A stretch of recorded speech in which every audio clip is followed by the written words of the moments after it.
Who are they? What are their origins? What purpose do they serve? What master do they serve? And can you become one of them? Brothers, friends, and fellow earthlings, we are talking about the Freemasons. Welcome to part 2.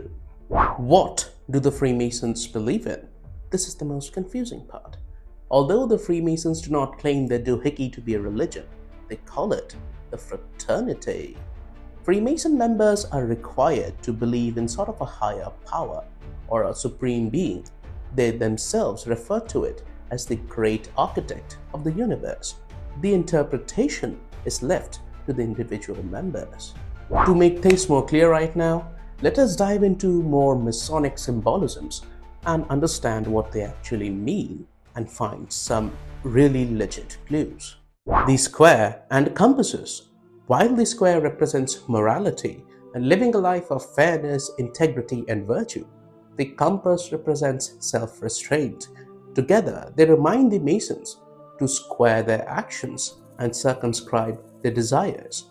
The same exact lessons are taught in Hinduism and Buddhism via the karmic wheel. The letter G. No, this ain't for Andrew Tate. I'm not 13. But bruv's doing what Masons do. The G represents the great architect of the universe.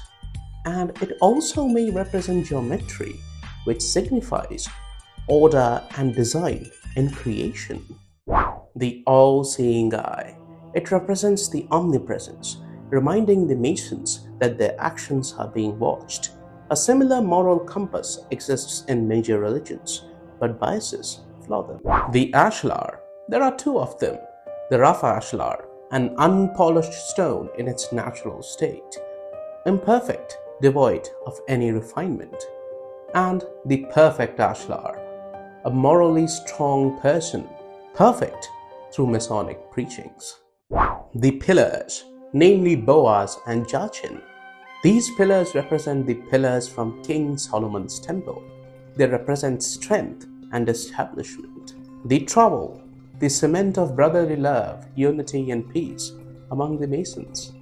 The apron, it is mostly worn during rituals.